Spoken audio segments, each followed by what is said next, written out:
Welcome to Hello Port Hueneme. I'm your host Tom Dunn, and today we are going to interview Will Berg, the newest elected City Council member for Port Hueneme. Nice to see you, Will. Hello, Tom. Nice to see you. I guess you feel pretty good and in high spirits about the people's voting you onto the City Council. What an experience! What an experience! Really, I'm kind of overwhelmed by it a little bit at times. I never thought I would get the support that I did get. I knew it was going to be a tough challenge, but I'm really pleased and energized by the support that I did receive from friends out there in the community. It was a real learning experience. My wife and I managed to stay married through the whole thing. We decided that if we were still married after this, it was a sign of our commitment to each other. It was a struggle, but we learned a lot, and I met a lot of great people in this city, and heard a lot of great ideas, and was able to exchange a lot of these ideas with many people. So I was really impressed by what I saw out there. It makes all that corporate meetings and high-level stuff that you went to before seem like a party time now compared to this. Well, it's a different world. It brings things more down to earth, and you're dealing with people's everyday problems, and you're dealing with everyday people and their problems. And we find that there's not a lot of differences between us, really, and we do all want the same thing. We want the same progress. We want the same life, not just for us, but for our children and relatives. We want the family atmosphere of Port Hueneme to remain strong. Well, that's what we're trying to build up, I think, with everything that's going on. And just one thing is the way the Port Hueneme citizens responded to the senior luncheon and contributed money and time. And so I see a renewing of that, and I'm glad that you're going to make that a priority. Well, your involvement with the city and all the different aspects of it and the community that you've worked with, I'm sure this has given you a lot of ideas as you were running and formulating your plans on what do you see from this that you can take and bring to the City Council that will hopefully help the city get through a number of the issues that we have facing us. Well, for myself, I actually, even though I'm within a government agency at the Oxnard Harbor District, the district is a non-taxing district. It operates as a business. Therefore, my background is more business oriented. How do we go out and develop more relationships, more contacts that are going to bring benefit to the local community? 4 years ago, we had 192 Hueneme residents working directly at a port-related industry, whether it was for Del Monte, at the port itself as a longshoreman, or a BMW, 192. Today, we have over 416 Hueneme residents working directly with a maritime-related business. This is a great thing to happen, and we need to encourage this, and we need to build on this. So we are looking to help grow this community by helping create more jobs for people that live here. And the city of Port Hueneme benefits from this in what ways? Well, the short end of the story is that the city of Port Hueneme, regardless of whatever the port makes, the city of Port Hueneme will receive 10% of the gross, not net, the gross revenues of that port. So as the port prospers, so too does the city. So it's a symbiotic relationship in every way you look at it almost. It's a relationship that has been in existence since the city was formed in 1949. The city named itself after the port that was already here and had been here for 11 years or better. 1937 is when the port construction began. So this is a relationship that has always been, and neither one is going away. When I was a kid growing up here in South Oxnard, I played over at Sunset Little League. I played baseball for Pony League, Colt League, all the guys will remember those names. I played high school baseball and a little bit in college. My position in baseball was as a catcher. One of the things I always paid attention to before a game was to check out and see where the backstop was, because I want to know how far away it was. Because there's going to be a pass ball once in a while. There's going to be a curveball that I'm maybe not going to get.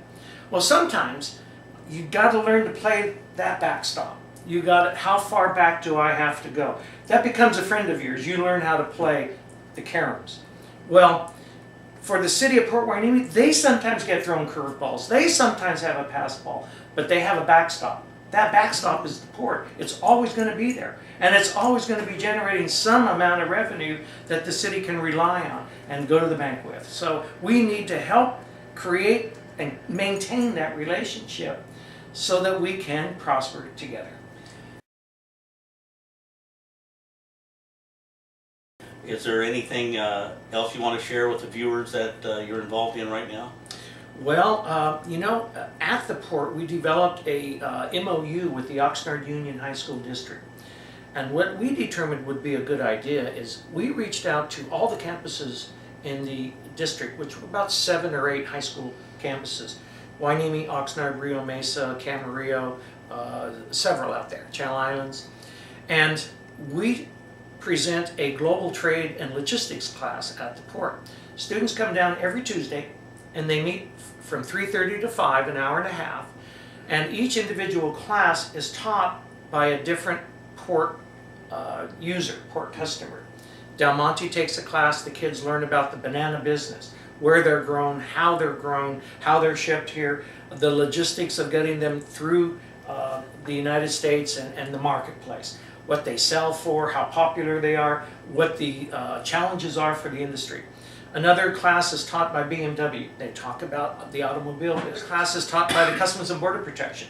Another class is taught by the ILWU, the union itself. Another class is taught by our controller. How do ports buy and pay for things, and how do they operate out there financially? Another class is taught by a Rincon Incorporated, which is a sustainable company that helps with the environment. Environmental sustainability is what they talk about. And they explain to the students about that field of endeavor, if you will. It's a 13-week class. Through this, what we want to do is we're trying to introduce these kids to career opportunities within the maritime field. It's not just about handling cargo. It's about moving that cargo, transportation, if you will. Goods movement is the most, the United States is better at goods movement than any other country. Companies like Walmart, regardless of what you think of the company, they teach foreigners, Chinese and others, how to move cargo, the logistics industry. And there's lots and lots of career opportunities in that field.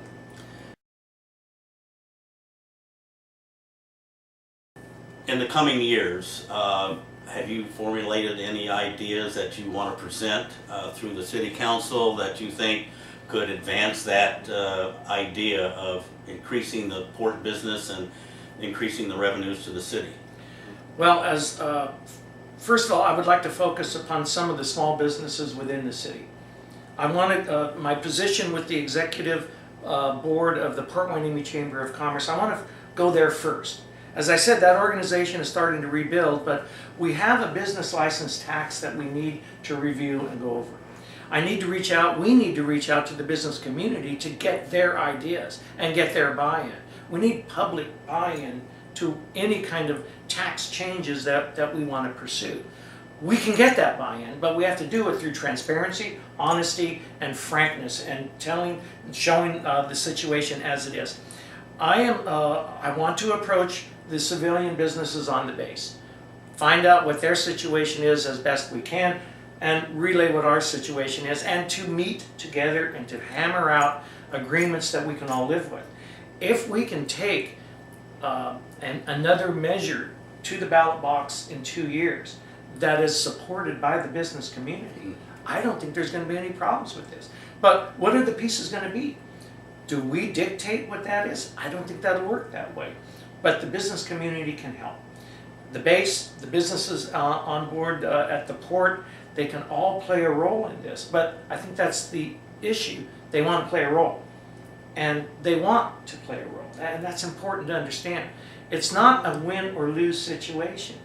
It's we all win together. And we can do this through teamwork, through partnerships, through relationships.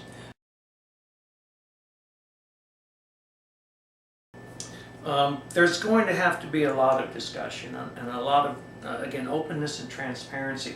Certainly, no one council member, no one person at the city has all the answers. But I can tell you, 5 of us are much smarter than one of us. And by working together, we will find solutions.